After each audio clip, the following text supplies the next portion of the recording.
Imagine not having to put a limit on yourself based on your need for an income. Not letting the obligation that you have to do this or that, or you won't have food to put on the table, or a roof over your head control your choices. If you had the basics taken care of, food, clothing, shelter, health, what would you spend your days doing? What's the first thing that comes to your mind? If you want to start a business, develop a new idea, devote yourself to your art, or dedicate your life to helping others, how much opportunity do you have to do so? How much time and energy left over after 8 hours at work and 2 in a commute? How much freedom after bankrupting that business you finally took a chance at starting? If it fails, that might very well be the end of it. Your last chance to live your dream gone into debt and disillusionment. For those of us who have no fallback, no economic safety net, the stress that gives rise to is a burden we carry with us in all that we do. What a difference it could make if we were able to set that burden down. What a difference it would make if we were able to take a chance and mess up and know that our bills would still get paid. Because making mistakes is far more valuable than we give it credit for. Failure is inherent in all learning. The path to mastery is through constant failure and constant readjustment in response to that failure, again and again and again. What if all those who failed and had to go back to their day jobs had gotten a second, a third, a fourth, a perpetual chance even? Where would we be today? Cancer cured? Flying cars? A colony on Mars? The world that I imagine as a result of this thought experiment is a world that I believe we can reach. But the only way to reach it is if people are truly free.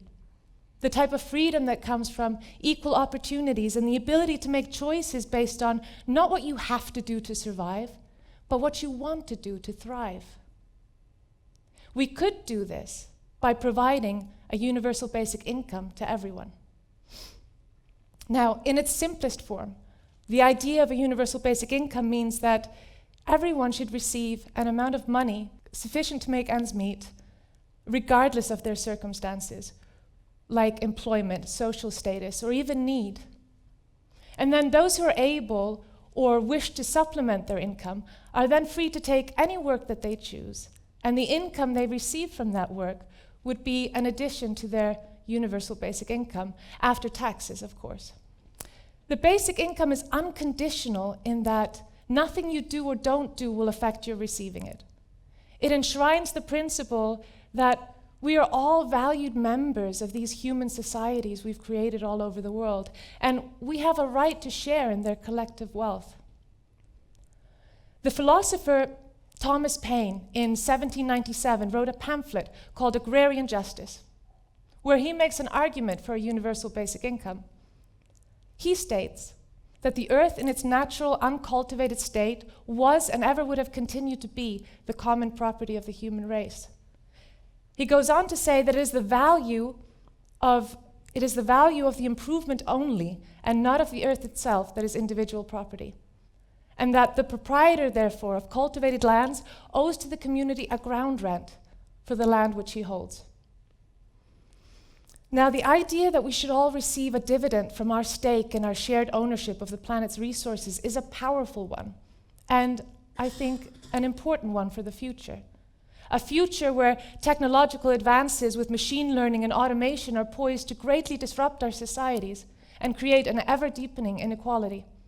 To counter this, we must find a way to sever the connection between work and income. And I believe that we have a unique opportunity to do just that, and at the same time do away with that very stress of having to make ends meet by working a job that essentially a robot could do better.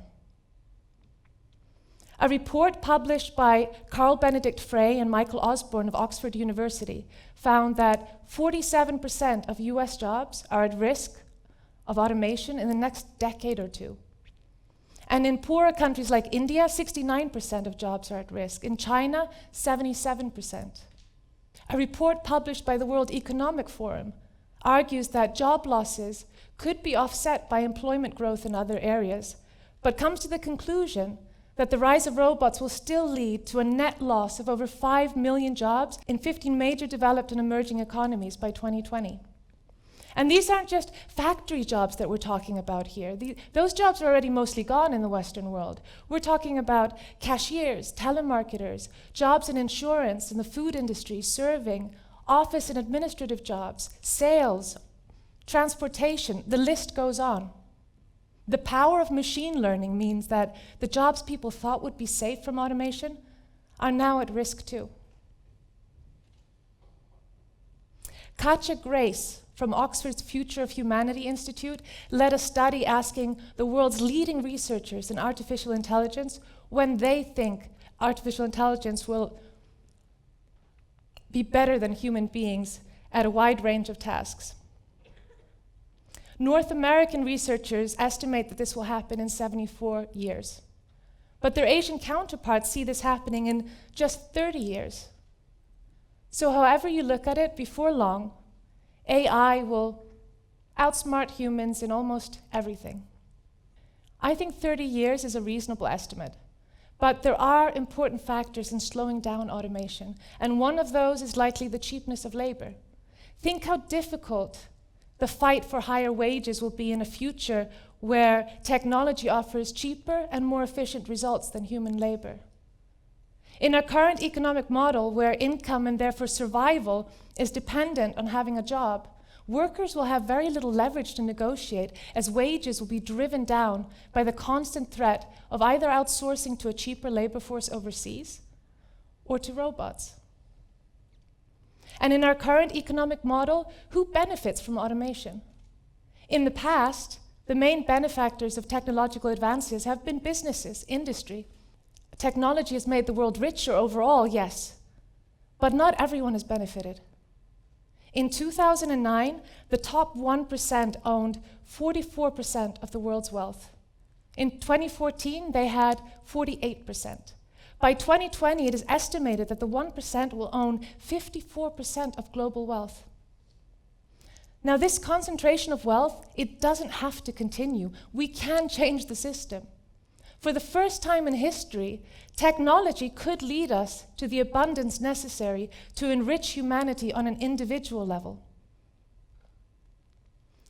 But to get there, we have to be brave and open-minded enough to dream a better world and then take the steps towards that world. Right now, automation is a threat, but it doesn't have to be. With a universal basic income, it could be our road to freedom. But to buy that freedom, we need to stop running our economy on the ideologies of the past and start designing the economy of the future.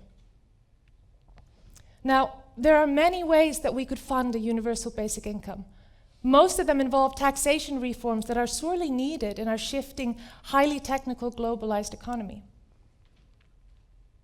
We could, as Thomas Paine suggested, start thinking differently about the private ownership of land, or even the resources that we all need to survive. We could start thinking differently about innovation and the ownership of ideas, or the ownership of data that we give freely to large corporations who then profit from it. Or the ownership of technological progress, which has been driven by centuries of interchanging ideas. Many of the technical wonders that we enjoy in our everyday lives, like computers and smartphones, are based on research that to some degree has been taxpayer funded and are produced with resources, many of them rare minerals, that are sourced from the very ground we all walk. So how should these profits be shared? There is also mounting evidence through the many experiments that have been done with universal basic income all over the world that the system leads to lower crime rates, lower school dropout rates, fewer accidents and stress-related illnesses, whilst increasing the level of education and entrepreneurship. These findings, along with the removal of the burdensome bureaucracy that comes with our current welfare system, would lead to massive savings in taxpayer money that could be diverted into funding a universal basic income. Now, these are just a few ideas, And they may seem implausible or impossible even, but where there's a will, there's a way, no? To better understand where we are today and how we got here, it is important to understand, it's important to delve into the past and to understand that the systems that frame our lives are man-made. We can change them. And our current man-made system is designed to reach a goal grounded in an ideology that is today at odds with an equitable and sustainable future. That goal is maximal growth of the economy, in perpetuity. Adam Smith, who has been coined the father of modern capitalism, had a clear idea of how to get there, of how to reach that goal, by maximizing worker efficiency and, as a result, production and consumption.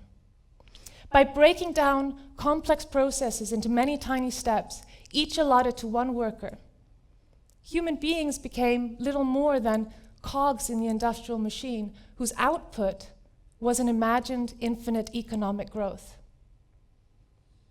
It's interesting to note that Adam Smith himself pointed out the downfall of a system which in effect employs human beings into mindless drudgery for half of their waking life in order for them to make ends meet. He warned that forcing individuals to perform mundane and repetitive tasks would lead to an ignorant and dissatisfied workforce. This was, it seems, an acceptable side effect, as the goal was, after all, the material wealth of nations, and not an enlightened and content population. Smith, he believed monetary incentives to be vital to get people to work. After all, why would anyone choose the hard and repetitive toil it offered in the factories of his day if it wasn't absolutely necessary for survival? But the preconception was that human beings are in essence lazy and to some degree untrustworthy unless incentivized monetarily to be otherwise. The same school of thought was then applied to our education system, where instead of money, exam scores and degrees and certificates are used to incentivize learning, as well as being prerequisites for graduating and then finding a job. So from an early age, we become accustomed to working for extrinsic rather than intrinsic rewards. So instead of being motivated from that feeling of accomplishment when you come to understand concepts and their application in the world, that eureka moment when you finally get something, instead of that, we're motivated to memorize words and labels, repeating them like a parrot to pass that exam, get that degree, and contribute to that common goal, endless economic growth. So what's wrong with that? Hasn't it served to make all of our lives a lot more wealthy? Yes, it has. At least materially it has. But it's also led to, as Smith warned, an uninformed, dissatisfied population forever seeking extrinsic validation and instant gratification, the perfect consumer. Pollution of land, sea, and air are the other fruits of this low-cost-like approach to civilization, where we consume more with every passing year, as if this planet were actually expanding in step. Many of the conditions that make this planet beautiful, bountiful, and capable of sustaining human life are facing threats so far gone that our current technology might not be able to deal with them, even if we made a concerted effort to do so, which we are not. Despite this, our measure for success and well-being is still gross domestic product. The amount of stuff we produce without any regard to actual need, making our economic system work against the very systems we rely on for our survival and well-being. So what does this tell us? Do we not have to rethink our very definition of success? What makes a nation truly wealthy? I believe that to find these answers, we have to be willing to examine our core belief systems and ask ourselves if they're serving us. And by us, I mean all of us. Because if we're to evolve as a species, we must rise above the individual interest and start looking towards the interest of the collective, the whole. Our world is fast changing, and with it, the societies and the systems that we've built to sustain us. Now, these changes will happen with or without our participation. It's not a question of if, but of when and how. Now, the how is something we have a little control over, but only to the extent of how willing we are to look at the paths ahead, understand the inevitable changes we face, and to prepare. We must prepare. These will be the deciding factors in whether a particular change will be positive or negative for society. Now, the how might very well be a universal basic income, which has the potential to both mitigate unemployment, greatly accelerate the rate of technological development, possibly save the planet, and make people be more fulfilled and happy than they have ever been. Now, I think that's worth a shot. Don't you? Thank you.